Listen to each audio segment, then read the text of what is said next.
नमस्कार, मैं कमलेश कबीर आपका एक बार फिर स्वागत करता हूं इस नए एपिसोड में। आज के इस एपिसोड में हम बात करेंगे कल के प्रधानमंत्री नरेंद्र मोदी के भाषण की और उसके बाद जिस तरीके से पूरी दुनिया की नज़र बनी हुई थी ट्रंप और पुतिन की मुलाकात की। अब इसमें भारत के लिए एक हम कह सकते हैं भारतवासियों के लिए 15 अगस्त का जो दिन था वो बड़ा महत्वपूर्ण था। एक पूरे देशवासी जो है वो इस इंतजार में थे कि प्रधानमंत्री नरेंद्र मोदी क्या ट्रंप को टैरिफ विवाद को लेकर कोई जवाब लाल किले से देंगे। ये एक जो है वो लोगों के सामने बड़ा सवाल था और इसका जवाब जो है वो लाल किले के भाषण से ही मिलने वाला था। और फिर उसके बाद में, क्योंकि थोड़ा सा टाइम जोन का फर्क है, इसलिए दूसरा ये था कि अलास्का में जो मीटिंग होगी क्या आखिर, क्योंकि वो सीधे तौर से भारत के टैरिफ से जुड़ी हुई थी, तो क्या यूक्रेन का युद्ध जो है वो रुक जाएगा। इसको लेकर मुझे लगता है कि बहुत सारे लोगों ने रात को जो है वो जागकर इंतजार किया उस प्रेस कॉन्फ्रेंस का जो ट्रंप और पुतिन ने की। लेकिन उसके बाद हाथ क्या लगा, तो इसी के ऊपर जो है वो हम इस वीडियो में चर्चा करेंगे। सबसे पहले हम बात करेंगे प्रधानमंत्री नरेंद्र मोदी के उस भाषण की और टैरिफ। तो कल जिस तरीके से प्रधानमंत्री नरेंद्र मोदी ने डोनाल्ड ट्रंप को साफ तौर से और सीधे शब्दों में एक जो है, आप शब्दावली की अगर बात करोगे तो जो शब्द यूज किए गए कि नरेंद्र मोदी जो है वो दीवार बन के खड़ा है, तो ये साफ और सख्त संदेश था अमेरिका को कि भारत झुकने वाला नहीं है। दूसरा, जिस तरीके से नरेंद्र मोदी ने कल लाल किले से एक बार फिर जो है वो लोकल फॉर वोकल का जो नारा लगाया, एक बार फिर जो है वो उसी ट्रैक पे आकर बात की, इसका मतलब ये था कि अब हमें दूसरे देशों पर निर्भर नहीं रहना चाहिए और इसके लिए जो प्रयास करने चाहिए वो प्रयास जो है वो करने ही पड़ेंगे। अब ऐसी स्थिति में आने वाला एक साल का मतलब हम कह सकते हैं कि अगले 15 अगस्त तक भारत किस दिशा में जाएगा, ये उस सपने की तरफ आगे बढ़ने की तरह होगा जो लगातार प्रधानमंत्री नरेंद्र मोदी अपने भाषण में बात करते हैं, विजन 2047 की, विकसित भारत के सपने की। तो आने वाला समय भारत के लिए जो है वो बड़ा ही हम कह सकते हैं उतार चढ़ाव वाला होगा और ये जो है वो परीक्षा की घड़ी होगी जिसमें सरकार और भारत की जनता जो है वो किस तरीके से खरी उतरती है, ये उसके परिणाम पे तय करेगा और ये आने वाले एक साल में बिल्कुल तय हो जाएगा कि भारत किस दिशा में जा रहा है। तो साफ तौर से प्रधानमंत्री नरेंद्र मोदी ने, क्योंकि जब हम पहले बात कर रहे थे तब भी हम जो है वो यही चीजें निकल के आ रही थी कि आखिर जब भारत ने एयरबेस के ऊपर पाकिस्तान के अटैक किया उसके बाद से ही ट्रंप बौखलाए हुए क्यों है। तो उसके बाद जो जानकारी है, क्योंकि मैंने जो है वो पहले भी जो वीडियो बनाए थे उसमें भी मैंने बात की थी कि जब वहां पर एयरबेस के ऊपर अटैक हुआ है और वहां के एक बहुत बड़े जर्नलिस्ट ने ये बात बोली कि यहां पर जो है वो अमेरिका के फाइटर जेट जो है वो लगातार देखे जा सकते हैं, अमेरिका के सैनिक यहां पर देखे जा सकते हैं। मैं नूर खान एयरबेस की बात कर रहा हूं। तो आप सोचकर देखिए, जब एयरबेस के ऊपर और लगभग जो है वो 3 हैंगर जो है वो उड़ा दिए गए, नष्ट कर दिए गए, उनको डैमेज किया गया, तो क्या वहां पर खड़े जो फाइटर जेट थे उनको नुकसान नहीं हुआ होगा। और अब तो सेना ने सीधे तौर से कह दिया कि वहां पर जो पाकिस्तान के 5 फाइटर जेट जो है वो भारत ने मार गिराया। तो ये साफ बौखलाहट दिखाता है, क्योंकि F-16 और उसके बाद में संभावना।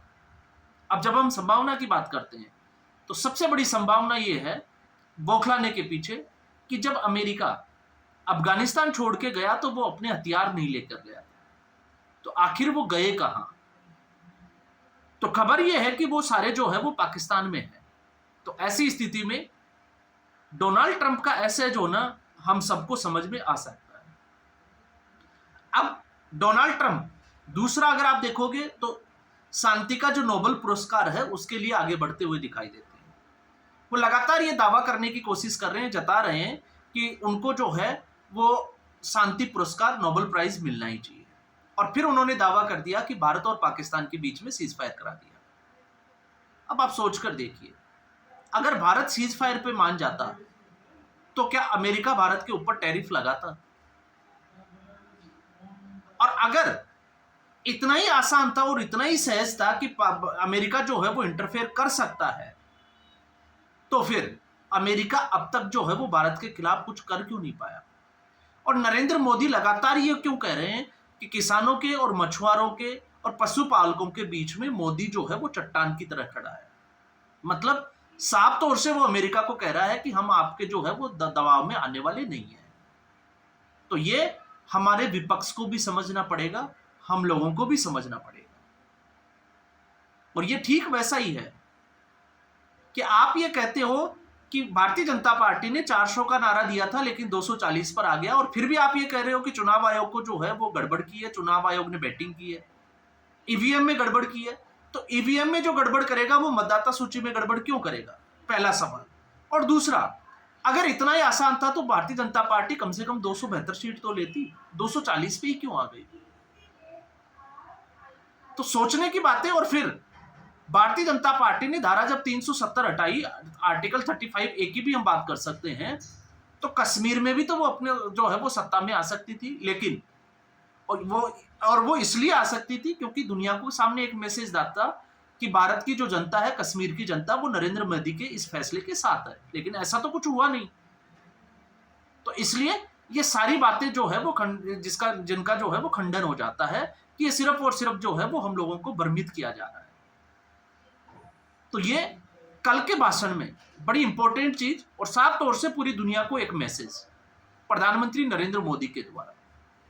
अब दूसरी जिसके ऊपर नजर लगी हुई थी, क्योंकि सब लोग जो है वो रात को लगता है कि नींद में भी उठ उठ के देख रहे होंगे कि आखिर पुतिन और ट्रंप की जो मुलाकात थी उसका हुआ क्या।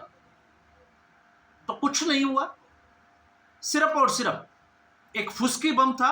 जिस तरीके से कांग्रेस पार्टी ने फोड़ा था, ट्रंप ने भी पूरी दुनिया के सामने वैसा ही फोड़ दिया और यह दिखा दिया कि वो भी राहुल गांधी से कम नहीं है। और इसमें कोई संकोच भी नहीं होना चाहिए, क्योंकि अगर आप पुतिन की और ट्रंप की बॉडी लैंग्वेज को देखोगे, इसके बाद में अगर आप प्रेस कॉन्फ्रेंस को देखोगे, तो आपको समझ में आएगा कि पुतिन जो है वो कहां खड़े हैं और ट्रंप जो है वो कहां खड़े हैं। अब देखिए, कोई भी होस्ट कंट्री होता है, ऐसी मीटिंग की जो है द्विपक्षीय जो बायलैटरल जो मीटिंग्स होती है उनको होस्ट करता है, वो प्रेस कॉन्फ्रेंस की शुरुआत करता है।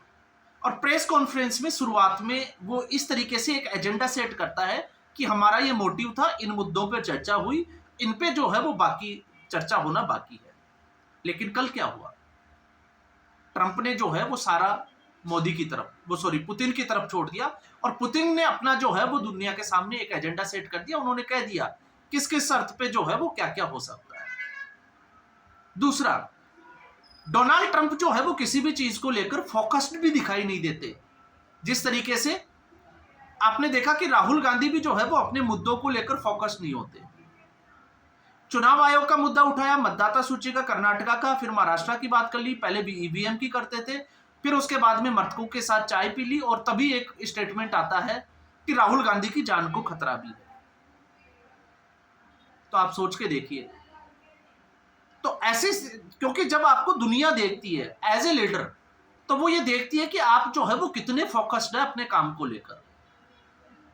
तो जो अब तक जो ट्रंप जो बात कर रहा था, गीदड़ बबकिया दे रहा था, आखिर वो अचानक से जो है वो सरेंडर कैसे हो गया पुतिन के सामने? और पुतिन ने तो युद्ध विराम की घोषणा भी नहीं की, और अब गेंद जो है वो पाले में डाल दी जेलेंस्की के। डोनाल्ड ट्रंप की ही बात है, उन्होंने कहा कि अब जो है वो जेलेंस्की को तय करना है कि आगे क्या करना है। तो आप सोचकर देखिए फिर ट्रंप ने ये मीटिंग क्यों की थी। और दूसरा, ट्रंप ने यह भी कह दिया कि अब जो रशिया के साथ जो ट्रेड कर रहे हैं उन देशों के साथ 2-3 हफ्तों तक उनको टैरिफ के बारे में सोचने की जरूरत नहीं है। तो फिर इतने दिन ट्रंप जो है वो कर क्या रहे थे?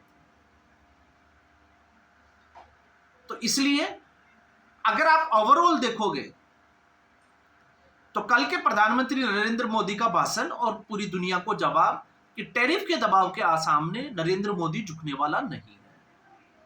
और एक बार फिर जो है वो भारत की जनता को यह मैसेज देना, लोकल फॉर वोकल का, मेड इन इंडिया का। अब इसको आगे लेकर जाना जो कि एक विकसित भारत का जो सपना है उसको जिसको हम कहते हैं कि उसके विजन को पूरा करता हुआ।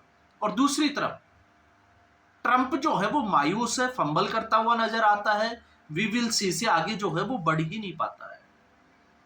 तो ट्रंप अब पूरी दुनिया के सामने, और ट्रंप ने तो कह दिया कि अगली जो मीटिंग है वो मास्को में। तो आप समझ सकते हैं कि उस मीटिंग का क्या असर हुआ होगा। तो आज के एपिसोड में बस इतना ही। उम्मीद करूंगा वीडियो एपिसोड आपको पसंद आया होगा। वीडियो को लाइक करें, शेयर करें, चैनल जरूर सब्सक्राइब करें। धन्यवाद।